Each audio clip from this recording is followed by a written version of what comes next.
2014 में कुछ लोगों का कहना है कि शायद हार बर्दाश्त नहीं कर पाए, वो सदमा बर्दाश्त नहीं कर पाए, इसलिए राजनीति छोड़ गए। 2014 में आपने कांग्रेस से चुनाव लड़ा, 2019 में बीजेपी ज्वाइन की, 2022 में आम आदमी पार्टी से भी चुनाव लड़ा, जीत कहीं पर भी हासिल नहीं हुई। कुछ ना कुछ तो कमी रही होगी। मैं संघर्ष किया, हो सकता है संघर्ष पूरा ना कर पाया हूँ।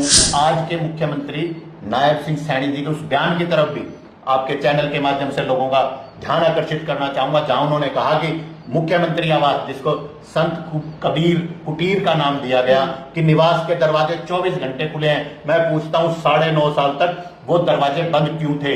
यू टर्न की सरकार होगी है भारतीय जनता पार्टी। खिलाड़ी यहां सुरक्षित नहीं है, महिलाएं यहां सुरक्षित नहीं है। किस तरीके से पिछले दिनों हिसार में, किस तरीके से हांसी में सरेआम व्यापारियों को धमकाया जा रहा है, गोली मारी जा रही है। 800 करोड़ रुपए का विकास करवाया है मौजूदा विधायक ने पूरे आदमपुर हलके में, तो क्या दोबारा से अब जनता उनको और 700 करोड़ लगाने का मौका देगी? पहले सड़क बना देते हैं, फिर कहते हो ये पाइप डालना भूल गए, फिर पाइप डालने के लिए सड़क तोड़ते हैं, फिर पाइप। ये किस तरह का विकास? ये उल्टी गिनती भारतीय जनता पार्टी की शुरू है, उल्टी गिनती कुलदीप बिश्नोई के परिवारवाद की है, उल्टी गिनती नगर पालिका की शुरू कर दी है उन्होंने। 2024 के शुरू होते ही चुनावी सरगर्मियां भी शुरू होगी। हाल ही में लोकसभा चुनाव में सभी पार्टियों ने अपना दमखम दिखाया, तो आने वाले विधानसभा चुनाव में सभी दावेदार अब अपना दमखम दिखाने की तैयारी में है। आपको याद ही होगा 2022 का आदमपुर बाई इलेक्शन, जी हाँ, उस उपचुनाव में आम आदमी पार्टी से सतेंद्र सिंह, जो कि न्योली से बिलोंग करते हैं, उन्होंने आम आदमी पार्टी को रिप्रेजेंट किया था और उसके तुरंत बाद से ही वो कहीं ना कहीं गायब हो गए थे। कुछ लोगों का कहना है कि शायद हार बर्दाश्त नहीं कर पाए, वो सदमा बर्दाश्त नहीं कर पाए, इसलिए राजनीति छोड़ गए। तो कुछ का कुछ कहना है। देखिए, अटकलें जो है लगती ही रहती है। तो आज हम सतेंद्र सिंह जी के पास ही पहुंचे हैं, तो सोचा कि क्यों ना कुछ सवालों के ऊपर उनसे बातचीत कर ली जाए, चर्चा कर ली जाए। तो आज फिलहाल वो हमारे साथ मौजूद है। सर नमस्कार। नमस्कार सोनिया जी, आपको भी और आपके सभी दर्शकों को मेरी प्यार भरी राम राम। सबसे पहला सवाल यही रहेगा सर कि चर्चाएं जो है बहुत ज्यादा गर्म हो चुकी है कि सतेंद्र सिंह कहां गायब हो गए। क्या सदमा इतना गहरा लग गया कि उसके बाद राजनीति ही छोड़ गए, या फिर कुछ और निजी कारण रहे? उसके बारे में क्या कहना चाहिए? कुछ चिकित्सीय कारण रहे। एक सर्जरी हुई, उस सर्जरी के फिर कुछ साइड इफेक्ट हुए। 8 महीने कभी अस्पताल, कभी घर, बेड रेस्ट भी डॉक्टरों ने सजेस्ट किया। और ये जो संघर्ष था, ये खुद से, शरीर से और चिकित्सा का जो संघर्ष था, एक अलग तरह का संघर्ष था। जीवन में पहली बार ऐसा संघर्ष था। उसकी वजह से कुछ समय के लिए निसंदेह मैं मेरे क्षेत्र में, मेरे परिवार के साथ आदमपुर विधानसभा में नहीं रह पाया। और जैसे ही चिकित्सकों ने, डॉक्टरों ने कहा कि आप बिल्कुल फिट हैं, सभी टेस्ट हुए, और उसी दिन से मैं लगातार आदमपुर विधानसभा क्षेत्र के हर गांव में, हर मोहल्ले में मैं खड़ा नजर आता हूं। 2014 में आपने कांग्रेस से चुनाव लड़ा, 2019 में बीजेपी ज्वाइन की, 2022 में आम आदमी पार्टी से भी चुनाव लड़ा, जीत कहीं पर भी हासिल नहीं हुई। तो मुख्य कारण क्या मानते हैं? क्या जनता से उतना लगाव आपका बन नहीं पाया, या फिर वो भरोसा आपके ऊपर नहीं कर पाए, या फिर आपने पार्टियां गलत चुनी? देखिए, कई बार क्या होता है, राजनीति में समय होता है, हर चीज का एक समय होता है, भाग्य होता है। और निसंदेह कुछ ना कुछ तो कमी रही होगी। मैं संघर्ष किया, हो सकता है संघर्ष पूरा ना कर पाया हूं, या कहीं भाग्य में कई बार होता है कि समय और स्थान जो है वो परमात्मा ने नियत कर रखा होता है, आपको कुछ मिलता है तो परिस्थितियां रही। दूसरा, कई दफा क्या होता है, क्योंकि चौधरी भजनलाल का क्षेत्र रहा है आदमपुर, और चौधरी भजनलाल कोई ऐसा नाम नहीं है जिसे नहीं जानते। चाहे आदमपुर विधानसभा हो, हरियाणा हो, चाहे हिंदुस्तान की हम बात करें, चौधरी भजनलाल एक जाना पहचाना नाम है जी। उनका क्षेत्र रहा, उनका लगाव था। मैं भी कहीं ना कहीं इसी विधानसभा क्षेत्र से, मेरा गांव आता है, पहले डिलिमिटेशन से पहले भी इसी विधानसभा में था, अब भी है। और उसके बाद समय होता है, परिस्थितियां होती है। चुनाव तो मैंने ही नहीं, मुझे लगता है कि 2 चुनाव मैंने लड़े हैं। मेरे से पहले बहुत दिग्गज हम भारतीय जनता पार्टी के, चाहे प्रोफेसर गणेशी लाल जी हो, आज पूर्व राज्यपाल हैं, और चाहे चौधरी रणजीत सिंह हो, चाहे जयप्रकाश जी हो, चौधरी सुरेंद्र सिंह, चौधरी बंसीलाल के सुपुत्र रहे, काफी दिग्गजों ने भी चुनाव लड़ा। परंतु परिस्थितियां होती है, समय होता है, तो इसलिए इसमें कुछ भी तय नहीं है जी। और संघर्ष जारी है। बड़े दिग्गज आए थे, कुछ समय रहे, फिर आदमपुर विधानसभा छोड़ गए।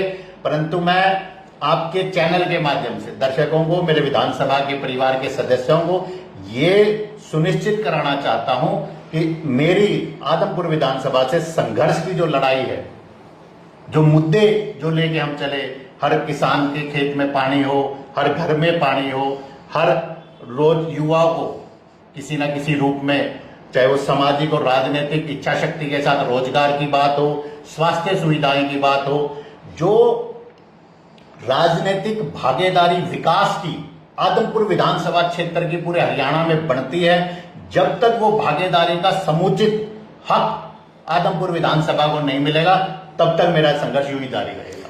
सत्येंद्र सिंह अब कहाँ हैं? कौन से रथ में सवार हैं? आप में आए थे आप अशोक तंवर जी के साथ, अब वो बीजेपी में चले गए हैं, तो क्या आप भी बीजेपी में जाने वाले हैं, या फिर कुछ अफवाहें जो है थोड़ी सी गर्म है बाजार में कि आप कांग्रेस पार्टी ज्वाइन करने वाले हैं? चल कर क्या रहा है, कहाँ, या फिर बिल्कुल ही सबसे ही हटके अपनी ही अलग से कोई पार्टी आप बनाने के विचार में कहाँ है सत्येंद्र सिंह? देखिए, बड़ा वाजिब और समय अनुकूल प्रश्न किया आपने सोनिया जी। कुछ समय चिकित्सा की वजह से विधानसभा में नहीं जा पाया, उसके तुरंत बाद गया हूं। हर गांव में, हर मोहल्ले में अलग अलग जो मेरे परिवार के साथी हैं, सहयोगी हैं, संघर्ष के साथी हैं, उनसे चर्चा हुई है, विचार हुआ है, विमर्श हुआ है। उनसे मैंने कहीं ना कहीं आशीर्वाद लिया है, उनसे आदेश लेने का काम किया है। उनके निर्देशानुसार बहुत जल्द सब लोग मिलकर एक फैसला लेंगे और निसंदेह फैसला होगा, और वो जनमत का फैसला होगा। मैं ये मानता हूं कि 55 गांवों के हर साथी की उसमें सहमति होगी, वो फैसला लेंगे, जल्द ही सब मिलकर फैसला ले लेंगे। मतलब ये कहना तो गलत नहीं होगा ना कि आम आदमी पार्टी में तो अब नहीं जाएंगे? देखिए, आम आदमी पार्टी मैंने निसंदेह चुनाव लड़ा, 2022 का उपचुनाव था, फिर चिकित्सीय कारणों से मैं पार्टी में भी काम नहीं कर पाया। तो मतलब ऐसा कुछ नहीं है कि मुझे किसी, देखिए, संघर्ष पार्टी से नहीं है, संघर्ष आदमपुर विधानसभा को उसका हक दिलवाने का है। मैं किस पार्टी में रहता हूं, ये मैं कहता हूं, ये महत्वपूर्ण नहीं है। किस पार्टी से आदमपुर विधानसभा को उसका उचित हक मिले, ये महत्वपूर्ण है। चलिए, इतने समय के बाद जब आप अपने हलके में गए, अपनी विधानसभा में गए, तो कौन से मुद्दे ऐसे लगे जिन पे आपको लगता है कि आने वाले विधानसभा चुनाव में अगर आपको किसी भी पार्टी से मौका मिलता है, आप जीत दर्ज करते हैं, तो आप कार्य करेंगे? कौन से मुद्दे आपको सबसे ज्यादा लगे? देखिए सोनिया जी, बहुत ही मार्मिक प्रश्न है। 2022 में उपचुनाव हुआ, कुलदीप बिश्नोई जी के सुपुत्र भव्य जी ने चुनाव लड़ा, और कुलदीप जी ने उस समय कहा कि 26 साल के वनवास को खत्म करने का काम करेंगे जी। वो जो वायदा किया, जिस वायदे से उन्होंने चुनाव में वोट बटोरने का काम किया, बहकाकर, बरगलाकर, फुसलाकर जो वोट ली, उसका एकमात्र नतीजा लोगों ने लोकसभा के चुनाव, जो अभी कुछ दिन पहले लोकसभा चुनाव हुए, उसमें भारतीय जनता पार्टी को हराकर कुलदीप जी को, भव्य जी को आईना दिखाने का काम। चलिए, आपको बीच में रोकना चाहूंगी, उसके लिए माफी चाहती हूँ। 26 साल का वनवास, कौन से वनवास में थे वो अभी तक? क्योंकि अभी तक की अगर बात करें तो सालों से सत्ता में वही थे, सारा बागडोर जो है वही संभाल रहे थे, परिवारवाद चल रहा था आदमपुर हलके में, जिससे जनता कहीं ना कहीं बहुत ज्यादा परेशान भी थी। तो कौन से 26 साल के वनवास में थे वो? देखिए, मैंने भी यही सवाल आदमपुर उपचुनाव में किया जी, कुलदीप जी से भी किया, आदमपुर विधानसभा क्षेत्र के मेरे परिवार के लोगों से भी किया। किस वनवास की बात कर रहे थे कुलदीप बिश्नोई जी? वो वनवास जिसमें कि उनका और उनके परिवार का किसी न किसी रूप में विधानसभा में व लोकसभा में प्रतिनिधित्व रहा। 2005 में चोई भजनलाल जी कांग्रेस के प्रदेश अध्यक्ष थे जी। उनके बड़े बेटे कुलदीप जी के बड़े भाई चंद्रमोहन जी डिप्टी सीएम थे हरियाणा में। कुलदीप जी खुद सांसद थे। कुलदीप जी के चचेरे भाई फतेहाबाद से दूडाराम जी विधानसभा के सदस्य थे। क्या वजह रही? मैंने उस समय भी कहा था, ये राजनीतिक वनवास आदमपुर का नहीं है, ये राजनीतिक वनवास कुलदीप बिश्नोई का था, उनके परिवार का था, जो उन्होंने आदमपुर विधानसभा चुनाव उपचुनाव के रूप में थोप दिया। आदमपुर विधानसभा क्षेत्र को कुछ नहीं मिला इस उपचुनाव से, झूठे वायदे मिले जी। आज बातें की गई थी कि भव्य होगा आदमपुर, आज आदमपुर भव्य नहीं है, आदमपुर में भव्य का निवास भव्य हो रहा है, भव्य महल बनाया जा रहा है, भव्य महल बन रहा है जी। आदमपुर नहीं है। आदमपुर में मैं जब गया, मैंने बताया लंबे समय के बाद गया, तो कहीं ना कहीं दिल को ठेस पहुंची। और इसी वजह से, यही सबसे बड़ी वजह है कि कहीं ना कहीं मन में आवाज आई, साथियों ने कहा कि संघर्ष करो, और वो साहस भी जुटा पाए संघर्ष करने का। क्योंकि देखिए, सामान्य किसान परिवार से आता हूं, 2 बार चुनाव लड़ा, लंबे समय संघर्ष किया, तो काफी बार दिक्कतें भी होती हैं, काफी दिक्कतें होती है जिनको पार पाना बहुत मुश्किल होता है। परंतु मैं धन्यवादी हूं, जो मेरे साथी हैं, जो मेरे परिवार के सदस्य हैं, उन्होंने मुझे इतना हौसला दिया कि मैं दोबारा उनके लिए खड़ा हूं। और पानी की बात करें, पीने का पानी नहीं है। मैं खुद किसान हूं, न्योड़ी खुर्द गांव है, मैं किसान होने के नाते कहता हूं मेरे खेत में पानी नहीं लगता। मैं गांव का निवासी होने के नाते कहता हूं कि गांव ऐसी मार्मिक स्थिति है।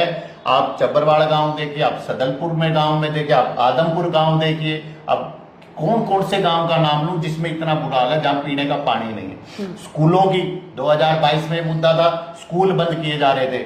आज स्कूल नहीं है, स्कूल है तो उसमें शिक्षक नहीं है, शिक्षक है तो छात्र नहीं है। किस तरह की पॉलिसी बना दी सरकार ने, पोर्टल की सरकार। और अब तो मैं ये कहता हूं यू टर्न की सरकार हो गई है भारतीय जनता पार्टी। क्या आवश्यकता थी परिवार पहचान पत्र की? मैं आपके माध्यम से भारतीय जनता पार्टी के नेताओं से और दर्शकों से पूछना चाहता हूं, क्या आवश्यकता? आधार कार्ड बने हुए थे, पासपोर्ट बने हुए थे, राशन कार्ड बने हुए थे, वोट आई कार्ड बने हुए थे। पहले परिवार पहचान पत्र बनाए, उसके माध्यम से फिर उनको अपडेट करवाने के लिए लोगों का घर घर, मतलब अधिकारियों के दर पर धक्के खाने पड़े।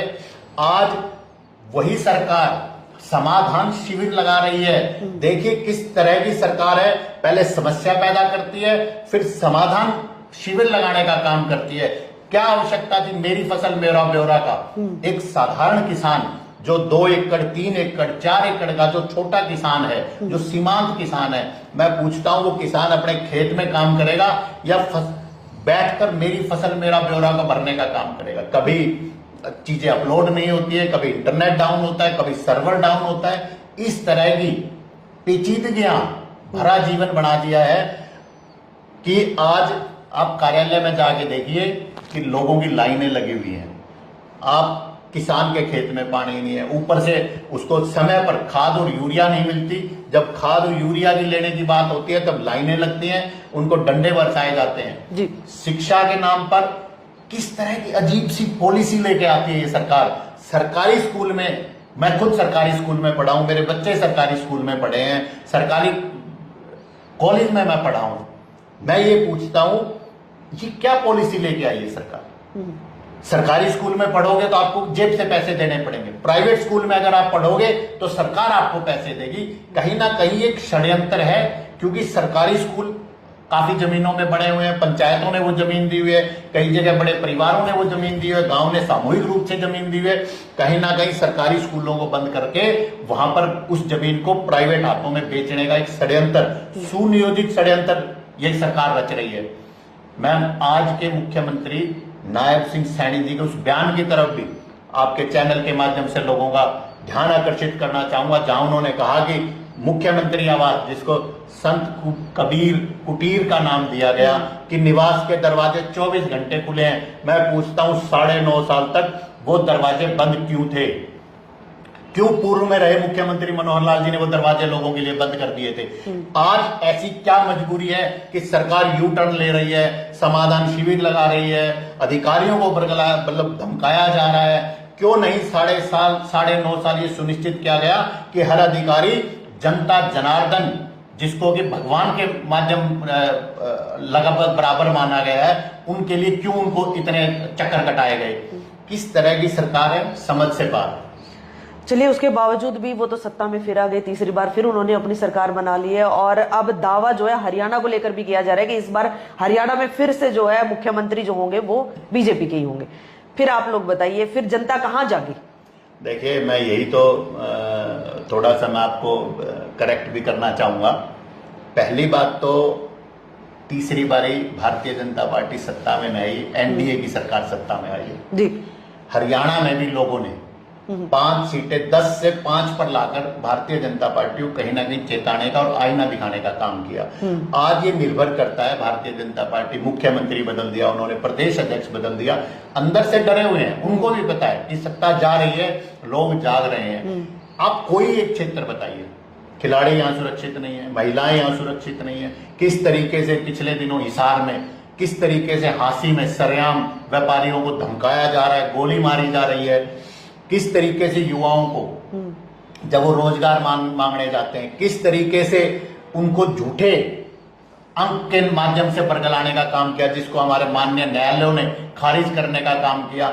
देखिए, पूरे सिस्टम को, हर क्षेत्र के लोगों को, बुजुर्गों की पेंशन कट गई है, बुजुर्ग सम्मान पेंशन थी, जो उनका एक सम्मान का एक मामला था, उसको भी उन्होंने धक्के खिलाने का काम किया।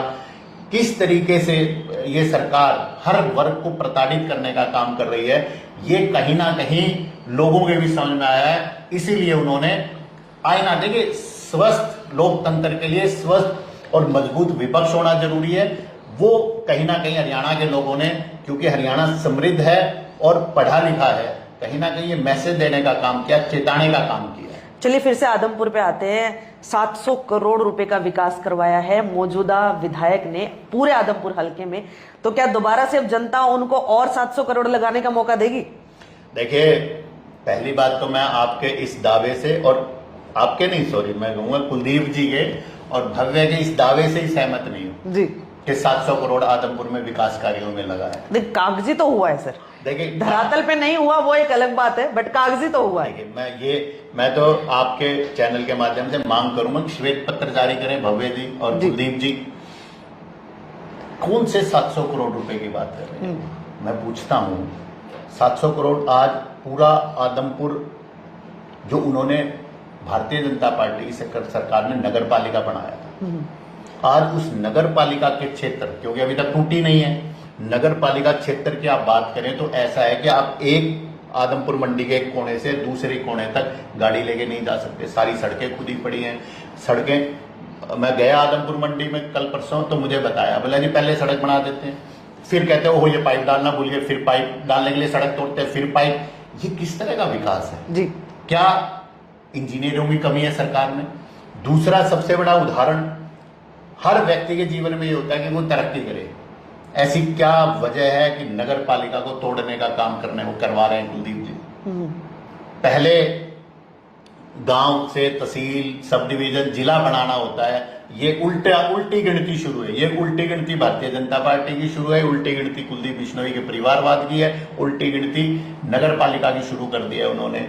मैं कहता हूं, नगर पालिका से लोग नाराज नहीं है, नगर पालिका के अधिकारियों की, कर्मचारियों की कार्यशैली से लोग नाराज हैं। जितना मुझे उन्होंने वहां जाने पर मुझे पता लगा, उस कार्यशैली को सुधारने की बजाय आप नगर पालिका बंद कर देते हैं, ये तो मुझे नहीं लगता।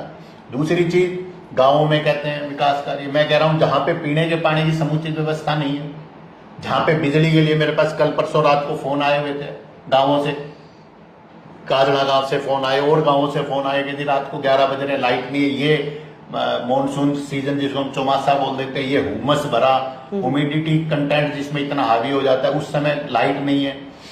मतलब समझ से पार है किस तरह का विकास। और देखिए, आदमपुर की मैं मानता हूं कि जनता जागृत है, और इस बारी कहीं ना कहीं लोकसभा में उन्होंने अपना मन दिखाया, और अब विधानसभा के चुनाव में भी वो मजबूती से कहीं ना कहीं आदमपुर के विकास के लिए वोट डालने का काम करेंगे।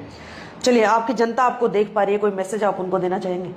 देखिए, मैं बिल्कुल, मेरा बड़ा स्पष्ट सा, जो पिछले 10 सालों से मैं आदमपुर विधानसभा के मेरे परिवार के साथियों से कहता रहा हूं कि हम छोटे से छोटा भी कोई फैसला लेते हैं, हम छोटे से छोटा भी कोई मार्केट में कोई सामान लेने चले जाए, सब्जी है, फ्रूट है, कोई भी चीज, कपड़ा लेने जाते हैं, हम उसका पूरा मोल भाव करते हैं, उसकी क्वालिटी, उसको चेक करने का काम करते हैं। अब समय है आदमपुर विधानसभा के क्षेत्र के युवाओं का, बुजुर्गों का, और जो प्यारे बच्चे, जो स्वर्णिम भविष्य है, उनके भविष्य को बनाने का। तो वोट डालते हुए उनके प्यारे बच्चों के स्वर्णिम भविष्य के लिए सोच समझकर वोट दें। जाति में, धर्म में या बहकावे या बहलाने में आकर वोट ना दें, वोट का उपयोग करें और अधिकतम से अधिकतम वोट करें, यही मेरी सबसे अपील है। चलिए, बहुत बहुत धन्यवाद सतेंद्र जी हमारे चैनल पे हमारे साथ जुड़ने के लिए। तो ये थे सतेंद्र सिंह हमारे साथ, न्योली खुर्द गांव के निवासी हैं, आदमपुर हलके में आते हैं और आदमपुर हलके के लिए ही पिछले काफी सालों से कार्य भी कर रहे हैं, राजनीति में पूरी तरह से सक्रिय हैं। अब आने वाले इस विधानसभा चुनाव में आप लोगों को यह डिसाइड करना है कि क्या आप लोग दोबारा से परिवारवाद की चलती आ रही एक लंबी लाइन को तोड़ने का कार्य करेंगे। एक गढ़ जिसके ऊपर एक ही परिवार ने बार बार जो है कब्जा जमाया है और विकास के नाम पर सिर्फ अपना भव्य महल बनाया है, क्या दोबारा से उसी परिवार को मौका देंगे या फिर जो वाकई में आप लोगों के लिए कार्य करेगा, जो वाकई में आप लोगों के लिए चिंतित है, वाकई में चाहता है कि उनके हलके का, उनके लोगों का विकास हो, उनको मौका देंगे। सोचना आपको है।